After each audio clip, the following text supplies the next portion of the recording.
तो चलो बच्चों स्टार्ट करते हैं। आज का हमारा टॉपिक है एक्सेलरेशन।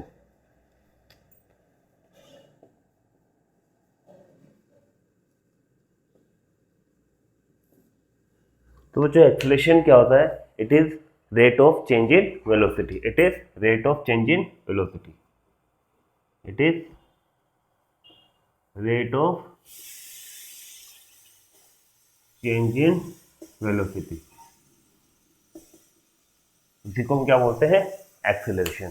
तो एक्सेलरेशन में वही चीज जैसे हमने वेलोसिटी में पढ़ा था, average velocity, instantaneous velocity, similarly यहाँ पे भी हम पढ़ेंगे पहले एवरेज एक्सेलरेशन। ठीक है, तो सबसे पहले पढ़ेंगे हम एवरेज एक्सेलरेशन, उसके बाद करेंगे इंस्टेंटेनियस एक्सेलरेशन। तो जो एक्सेलरेशन, अगर मैं एवरेज एक्सेलरेशन बात करूँ, मान लो कि किसी कार्टेशियन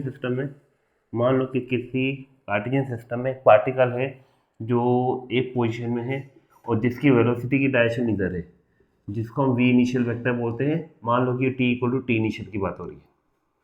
ठीक है, after some time T equal to T final पे इसकी वेलोसिटी, मान लो कि वो टी फाइनल पे इसकी वेलोसिटी कितनी हो गई? V final vector.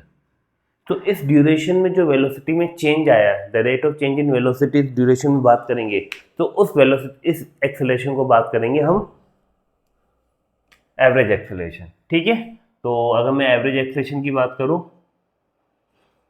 तो क्या होता है?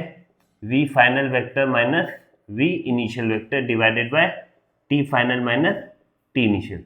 तो इस तरीके से हम उस टाइम इंटरवल के लिए, कितने टाइम इंटरवल के लिए? T equal to T initial to T equal to T final तक के लिए इस ड्यूरेशन में जो वेलोसिटी में चेंज हुआ है, the rate of change in velocity है, उसी को हम क्या बोलेंगे? एक्सेलरेशन। ठीक है, तो इसमें लिख लेते हैं कुछ पॉइंट्स। ऐसा यूनिट क्या होती है बेटा इसकी? मीटर पर सेकेंड स्क्वायर। कैसे? वेलोसिटी की ऐसा यूनिट की क्या थी?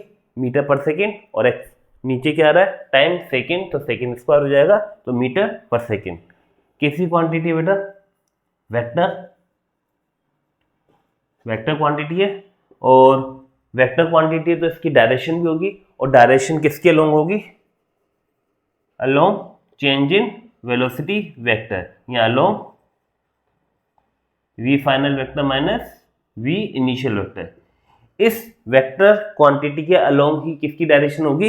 एक्सेलरेशन की डायरेक्शन। ठीक है, एक्सेलरेशन कैसा हो सकता है? मे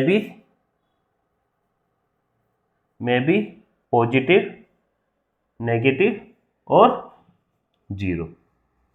ठीक है, पॉजिटिव हो सकता है, नेगेटिव हो सकता है और जीरो भी हो सकता है। पॉजिटिव नेगेटिव डायरेक्शन पे डिपेंड करता है कि मैं किस डायरेक्शन को पॉजिटिव ले रहा हूँ और किस डायरेक्शन को नेगेटिव ले रहा हूँ। और जीरो कब होगा? जीरो तब होगा जब इनिशियल वेलोसिटी वेक्टर और फाइनल वेलोसिटी वेक्टर क्या हो? इक्वल हो। यानी बीच में क्या चेंज हुआ उससे कोई लेना देना नहीं है। जिस टाइम इंटरवल की बात की जा रही है, उस टाइम के इंटरवल के इनिशियल पोजीशन पे जो वेलोसिटी वेक्टर है और उस टाइम इंटरवल के फाइनल पोजीशन पे जो उसका वेलोसिटी वेक्टर है, अगर वो सेम हो जाए तो मैं कह दूंगा कि एवरेज एक्सेलरेशन क्या है? जीरो। ठीक है, तो यहां तक नोट करो बेटा। तो चलो बेटा इंस्टेंटेनियस वेलोसिटी कर लेते।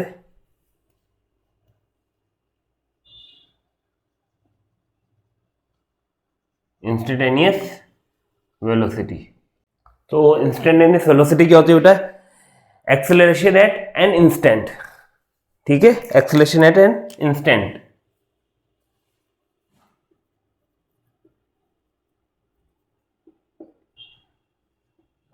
किसी भी इंस्टेंट पे अगर एक्सेलरेशन की बात की जाए तो वो क्या हो जाएगा? Instantaneous velocity. मान लो कि वो पार्टिकल था, v इक्वल टू जीरो से स्टार्ट हुआ, उसका एक्सेलरेशन मान लो कि 2 मीटर पर सेकेंड स्क्वायर था, और चलते चलते चलते चलते वो एक्सेलरेशन को चेंज करता जा रहा है। 2 मीटर पर second square, T equal to 1 पे 3 हो गया, टी इक्वल टू 3 पे 5 हो गया। तो किसी पर्टिकुलर इंस्टेंट पे उसका एक्सेलरेशन क्या है?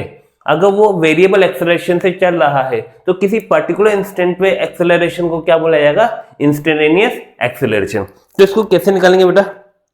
इंस्टेंटेनियस एक्सेलरेशन का मतलब है कि जो टाइम इंटरवल है वो क्या है? बहुत ही ज्यादा कम है। तो जनरली हम जो एक्सेलरेशन लिखते हैं वो कैसे लिखते हैं? Delta we upon delta T.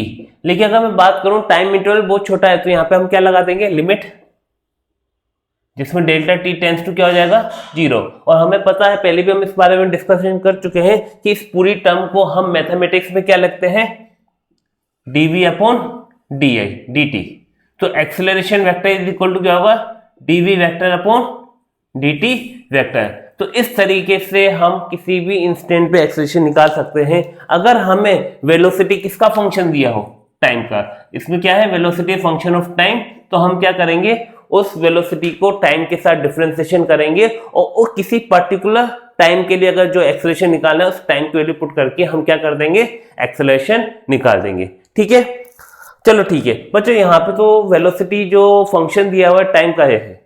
Generally जब कभी कभी फंक्शन, वेलोसिटी का जो फंक्शन होता है वो वेलोसिटी का फंक्शन पोजीशन के फॉर्म में दे देता है। कैसे बेटा, मान लो कि यहाँ पे जो टाइम का फंक्शन दिया था वो इस तरीके से दिया होगा कि कोई पार्टिकल है जिसका t इक्वल टू 0 पे एक वेलोसिटी है v इक्वल टू 0 समथिंग, और किसी टाइम t पे उसकी वेलोसिटी दे देगा फंक्शन ऑफ टाइम, कि उस टाइम की वैल्यू पुट करो, उस समय उस इंस्टेंट पे क्या आ जाएगी वेलोसिटी, जो कि फंक्शन क्या बताता है, इंस्टेंटेनियस वेलोसिटी। इंस्टेंटेनियस वेलोसिटी, ठीक है।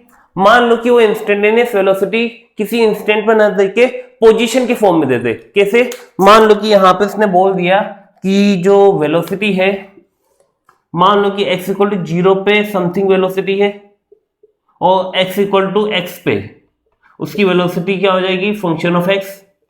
यानी किसी पोजीशन पे x इक्वल टू 0 पे उसकी वेलोसिटी 5 है, x इक्वल टू 2 मीटर पे उसकी वेलोसिटी ये 10 हो गई, x इक्वल टू 5 मीटर पे उसकी वेलोसिटी क्या हो गई, 20 मीटर पर सेकेंड हो गई।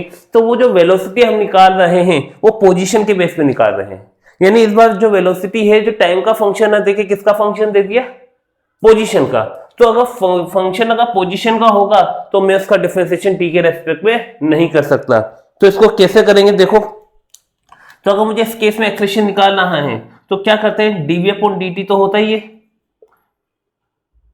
तो मैं क्या करता हूं, इसको मल्टीप्लाई करता हूं dx अपॉन dx से, जिससे इक्वेशन भी बैलेंस रहेगी। लेकिन यहां पे मेरा एक काम हो जाएगा, क्या हो जाएगा देखो, इसको हटा देता हूं फिलहाल वेक्टर। एक्सप्रेशन इक्वल टू, मैं वेलोसिटी का डिफरेंशिएशन किसके रेस्पेक्ट में कर सकता हूं, x के रेस्पेक्ट में, ठीक है। और x का डिफरेंशिएशन t के रेस्पेक्ट करते तो dx अपॉन dt बनता है यहाँ पे, और यहाँ पे बनेगा dv अपॉन dx। तो इस केस में ये dx अपॉन dt क्या दे देगा, x velocity.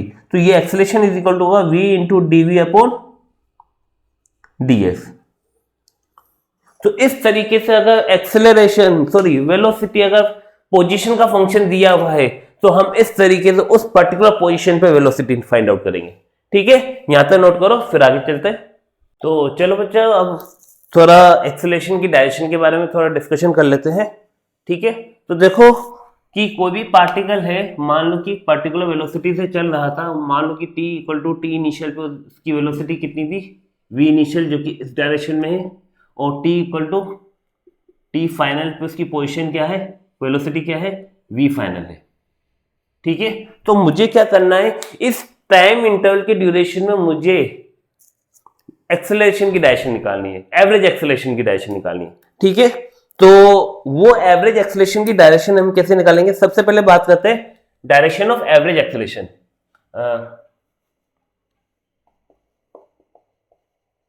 Direction of average acceleration, अगर मैं डायरेक्शन ऑफ एवरेज एक्सेलरेशन की बात करें तो हमें बीच वाले पाथ से कोई लेना देना नहीं कि वो कहां से आके कैसे आके कहां पहुंचा। हमें सिर्फ और सिर्फ इनिशियल पोजीशन, जिसको मैं यहां पे ले लेता हूं A, और इसको ले लेता हूं फाइनल पोजीशन, जिसको मैं ले लेता हूं B। ठीक है, इसको मैं ले लेता हूं इनिशियल पोजीशन पे, जहां पे जब वो A पे था और जब वो B पे पहुंचा तो उस समय उसकी वेलोसिटी का वेक्टर हमें पता है। तो उस केस में उस टाइम ड्यूरेशन में उसके एवरेज एक्सेलरेशन की जो डायरेक्शन होगी वो हम कैसे निकालेंगे, वेक्टर लो से। सबसे पहले हम लिख लेते हैं कि जो एवरेज एक्सेलरेशन होता है वो क्या होता है बेटा, v final vector minus v initial vector divided bye t final minus t initial. ठीक है, तो एक्सेलरेशन, एवरेज एक्सेलरेशन की जो डायरेक्शन होगी वो उस टाइम ड्यूरेशन में डेल्टा v की जो डायरेक्शन होगी उसी के अलोंग होगा। ठीक है, तो हमारा काम क्या है, डेल v की डायरेक्शन को फाइंड करना, यानी इसको मैं लिख लेता हूं del v upon delta t। तो डेल्टा वी की डायरेक्शन ही एवरेज एक्सेलरेशन की डायरेक्शन होगी। तो हम निकालेंगे डेल्टा वी की डायरेक्शन, तो डेल्टा वी क्या लिख सकता हूं, V final vector minus we initial vector. ठीक है, अब मुझे क्या करना है, मुझे डेल्टा वी की डायरेक्शन निकालने के लिए एक और आगे एक और लिख लेते हैं टर्म, एक बार रुक जाओ इसको। डेल्टा वी डायरेक्शन के लिए हम क्या करेंगे, delta V vector equal to हम लिख सकते हैं V final vector plus minus of V initial vector. ठीक है, अब डेल वी की जो डायरेक्शन है वो वी फाइनल वेक्टर और minus of V initial vector की डायरेक्शन के अलोंग होगा, addition of V final and minus of V initial vector. ठीक है, तो देखो यहाँ पे वी इनिशियल की जो डायरेक्शन है वो देखो यहाँ पे कैसी है, इस डायरेक्शन में, तो उसका वी इनिशियल माइनस कैसा हो जाएगा, इस डायरेक्शन में हो जाएगा। ठीक है, माइनस वी इनिशियल वेक्टर, और उसको प्लस करना है किसके साथ, वी फाइनल के साथ, तो उसको उठा के यहां पे इस तरीके से ले आते हैं और उसको लिख लेंगे यहां पे वी फाइनल वेक्टर।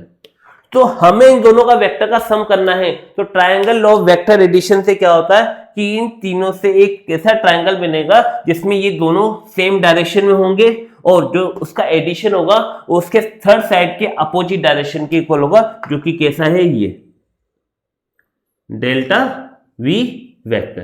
तो यही डायरेक्शन किसकी डायरेक्शन हो जाएगी, एवरेज एक्सेलरेशन की डायरेक्शन। ठीक है, एवरेज जो बोल रहा हूं बीच में क्या हो रहा है उससे कोई लेना देना नहीं है, इनिशियल और फाइनल पोजीशन को देख के ही मैंने किसकी एक्सेलरेशन की डायरेक्शन बताई है, एवरेज एक्सेलरेशन की डायरेक्शन। ठीक है, तो इस तरीके से हम किसी भी टाइम ड्यूरेशन के लिए एवरेज एक्सेलरेशन की डायरेक्शन हम निकाल सकते हैं। ठीक है, तो यहां तक नोट करो बेटा। चलो अब हम बात कर लेते हैं इंस्टेंटेनियस वेलोसिटी की डायरेक्शन, यानी direction of instantaneous velocity. Direction of instantaneous acceleration, direction of instantaneous acceleration. तो बेटा डायरेक्शन ऑफ इंस्टेंटेनियस एक्सेलरेशन कैसे निकालते हैं, अगर लगा मोशन में है, मोशन में है, मान लो कि इस तरीके से किसी पहाड़ पे इस तरीके से मोशन कर रहा है। ठीक है, अब इस कंडीशन में हमें किसी भी पॉइंट पे अगर वेलोसिटी की डायरेक्शन निकालनी है तो हम क्या करते हैं, उस पॉइंट पे टेंजेंट की डायरेक्शन ही उसकी वेलोसिटी की डायरेक्शन होती है। मान लो कि ए पॉइंट पे इस वेलोसिटी की डायरेक्शन है वी ए वेक्टर। ठीक है, तो इस पे जो वेलोसिटी की डायरेक्शन, एक्सेलरेशन की डायरेक्शन आएगी बेटा, वो एक्सेलरेशन की डायरेक्शन डिपेंड करता है कि इसकी वेलोसिटी की डायरेक्शन और मैग्नीट्यूड में किस तरीके से चेंजेस आ रहे हैं। ठीक है, तो देखो यहां पे जो चेंजेस आ रहे हैं डायरेक्शन में भी आ रहा है, वेलोसिटी की डायरेक्शन में भी चेंजेस आ रहे हैं, और वेलोसिटी के अगर मैग्नीट्यूड में भी चेंजेस आ रहे हैं। मान लो कि यहाँ पे इसकी वेलोसिटी पहुंच गई, यहाँ पे जब ये पहुंचा तो इसकी वेलोसिटी कितनी हो गई, बी पॉइंट पे वी बी वेक्टर, और मैं यहाँ पे कहता हूं कि वी ए वेक्टर का मैग्नीट्यूड क्या है, less than A V B vector. यानी इस केस में वेलोसिटी क्या हो रही है, इस केस में यानी वेलोसिटी का मैग्नीट्यूड क्या हो रहा है, इंक्रीज हो रहा है। अगर मैं बोलूं वेलोसिटी का मैग्नीट्यूड क्या हो रहा है, इंक्रीज हो रहा है। तो देखो बेटा यहाँ पे जो इंस्टेंटेनियस वेलोसिटी की डायरेक्शन है, एक्सेलरेशन की डायरेक्शन है, ठीक है, वो हम डिसाइड करेंगे डायरेक्शन और मैग्नीट्यूड के तहत। अगर इसकी वेलोसिटी इंक्रीज हो रही है, इसका मतलब एक्सेलरेशन के एक कंपोनेंट ऐसा है जो उसकी वेलोसिटी की डायरेक्शन के अलोंग होगा, जो कि उसको क्या करेगा, उसको एक्सेलरेट करेगा, यानी उसकी वेलोसिटी इंक्रीज करेगा। तो एक वेलोसिटी का कंपोनेंट आएगा इधर, मैं एक क्यों बोल रहा हूं, दो नेट वेलोसिटी की एक्सेलरेशन क्यों नहीं बोल रहा, कंपोनेंट क्यों बोल रहा हूं, क्यों, क्योंकि यहाँ पे डायरेक्शन भी चेंज हो रही है बेटा। तो डायरेक्शन को चेंज करने वाला जो कंपोनेंट होता है एक्सेलरेशन का, वो हमेशा हमेशा वेलोसिटी के परपेंडिकुलर डायरेक्शन में होता है। ठीक है, तो वेलोसिटी चेंज होने का मतलब है कि अगर डायरेक्शन भी चेंज हो गया तब भी एक्सेलरेशन है, और अगर मैग्नीट्यूड भी चेंज हो गया तब भी एक्सेलरेशन है। ठीक है, तो हम कैसे निकालेंगे नेट एक्सेलरेशन, तो देखो बेटा हमें क्या करना होगा, अगर वेलोसिटी इंक्रीज हो रही है तो उसकी डायरेक्शन में एक्सेलरेशन का एक कंपोनेंट ले लो, और अगर वेलोसिटी डिक्रीज हो रही है तो उसके अपोजिट डायरेक्शन में एक्सेलरेशन का कंपोनेंट ले लो। ठीक है, और अगर उसकी डायरेक्शन चेंज हो रही है तो उस वेलोसिटी के परपेंडिकुलर डायरेक्शन में एक कंपोनेंट ले लो। ठीक है, तो इस चीज में डायरेक्शन भी चेंज हो रही है और मैग्नीट्यूड भी चेंज हो रहा है, तो ये रिस्पॉन्सिबल है responsible for changing the magnitude of velocity and responsible for changing the direction of velocity।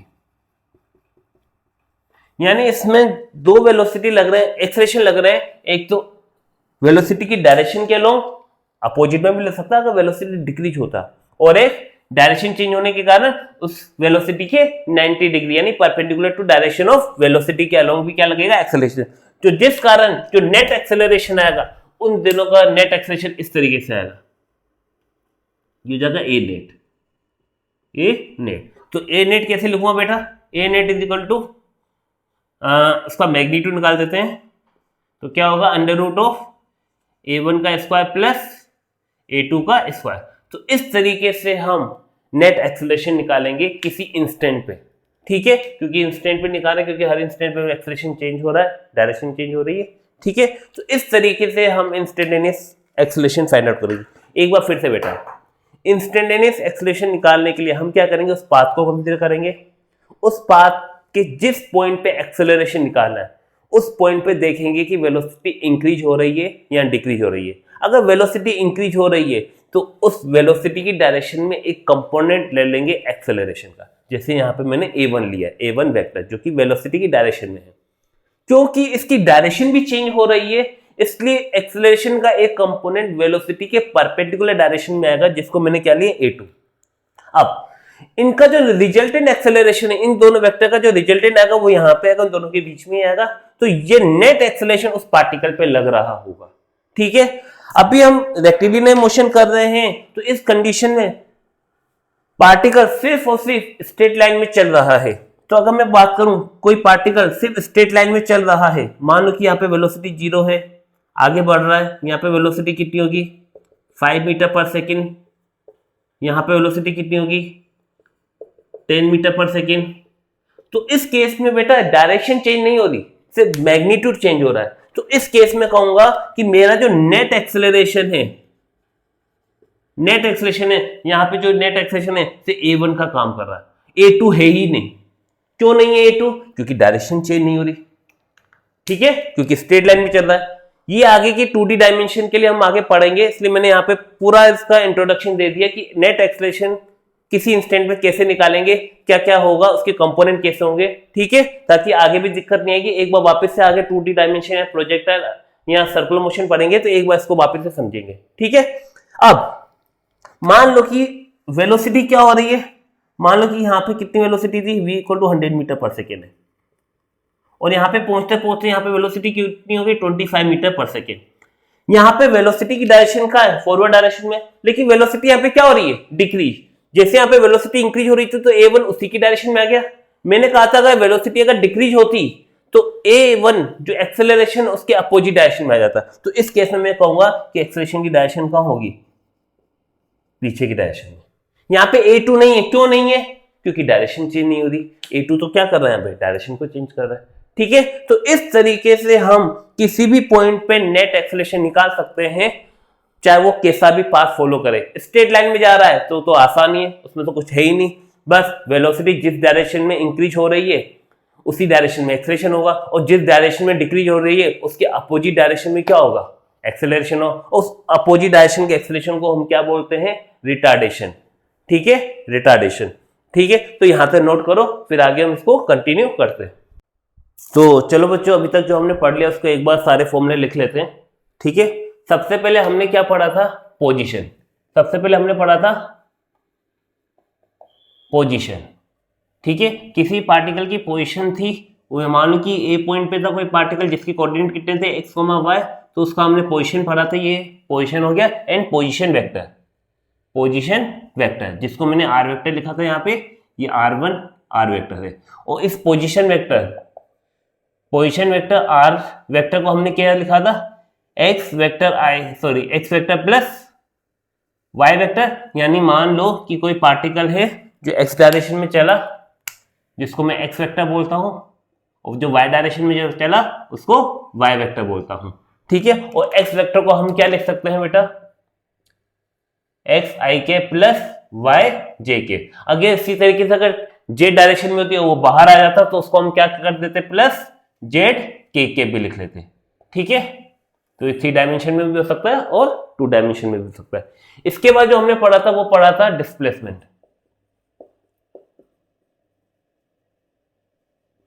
Displacement या change in position vector, change in position vector.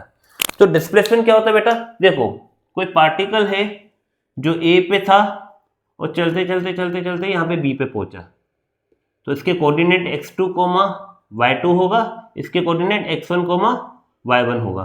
तो इसकी जो पोजीशन कहलाएगी वो ये कहलाएगी, ये r1 पोजीशन वेक्टर और ये r2 पोजीशन वेक्टर, ठीक है। अब जो चेंज इन पोजीशन वेक्टर है वो कौन सा होगा बेटा, initial position to final position, ये कहलाएगा इसका इनिशियल पोजीशन, ये इसका कहलाएगा फाइनल पोजीशन। तो इस तरीके से डेल्टा आर हमने निकाला था, जिसको हम क्या लिख सकते हैं, displacement equal to delta R vector equal to R2 minus R1 या R final minus R initial. तो डेल्टा आर को हमने क्या लिख लिया था, डेल्टा आर वेक्टर को हमने लिख लिया था डेल्टा एक्स आई के प्लस डेल्टा वाई जे के। अगर जेड के वो अगर जेड डायरेक्शन में भी चल जाता तो डेल्टा जेड के हो जाता, ठीक है। तो ये हमारा डिस्प्लेसमेंट था। और जो पाथ लेंथ था, जो पाथ लेंथ है उसको हमने क्या बोला था, डिस्टेंस। तो डिस्टेंस हम क्या बोलेंगे, पाथ लेंथ, ठीक है। ये कैसी क्वांटिटी होती है, वेक्टर, और ये कैसी क्वांटिटी होती है, स्केलर, ठीक है बेटा। चलो अब आगे चलते हैं। इसके आगे हमने क्या करा था, स्पीड एंड वेलोसिटी किया था, स्पीड एंड वेलोसिटी। तो स्पीड एंड वेलोसिटी क्या होता है, डिस्टेंस अपॉन टाइम, ठीक है। और वेलोसिटी क्या होता है, डिस्प्लेसमेंट अपॉन टाइम। तो ये क्या होता है, डिस्टेंस अपॉन टाइम, तो एवरेज आ जाएगा। और ये क्या हो जाएगा, डिस्प्लेसमेंट अपॉन टाइम, तो ये क्या आ जाएगा, एवरेज वेलोसिटी, एवरेज स्पीड, है ना। अगर मैं इंस्टेंटेनियस की बात करता हूं तो इंस्टेंटेनियस के लिए क्या करेंगे, इंस्टेंटेनियस के लिए बात करते हैं तो ये वेलोसिटी वेक्टर कहलाएगा D R vector upon D T vector, या ये क्या हो जाए, वेलोसिटी हो जाएगा। और अगर मैं वी की बात करूं, D R upon D T, ठीक है। तो उस केस में क्या हो जाएगा, ये स्पीड। और हमने पढ़ लिया था कि velocity, magnitude of velocity instantaneous velocity is equal to क्या था, स्पीड, ठीक है ना। और इसके बाद हमने कुछ और पढ़ा था यहाँ, इसको अगर मैं एक्स डायरेक्शन की बात करता हूँ, सिर्फ और सिर्फ मान लो कि पार्टिकल किस डायरेक्शन में जा रहा है, अलोंग एक्स डायरेक्शन। तो अलोंग एक्स डायरेक्शन जा रहा है, तो उसको हम डायरेक्ट भी लिख सकते हैं, v equal to D X upon D T, ठीक है। इसके बाद हमने क्या किया था, हमने बेटा एक्सेलरेशन,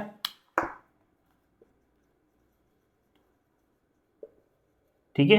एक्सेलरेशन में हमने क्या पढ़ा था, change in velocity vector divided by time taken, जिसको हमने क्या बोला था, एवरेज, ठीक है।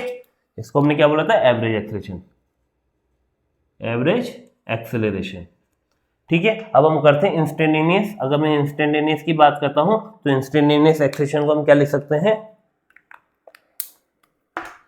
ए equal to D V upon D T. और v को हम क्या लिख सकते हैं बेटा, v को हम लिख सकते हैं D X upon D T. तो ये क्या हो जाएगा, D square X upon D T square.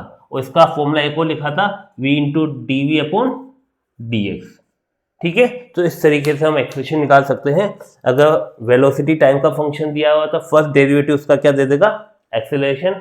अगर पोजीशन टाइम का फंक्शन दिया हुआ तो उसका सेकंड डेरिवेटिव हमें क्या देगा, एक्सेलरेशन। और अगर वेलोसिटी पोजीशन का फंक्शन दिया हुआ है तो v into D V upon D X हमें क्या देगा, अगेन एक्सेलरेशन। तो इस तरीके से हम क्या निकालेंगे, एक्सेलरेशन निकाल देंगे। ठीक है, तो यहां तक नोट करो और फिर इसकी अगली क्लास में हम इसके न्यूमेरिकल्स करेंगे। ठीक है, थैंक यू।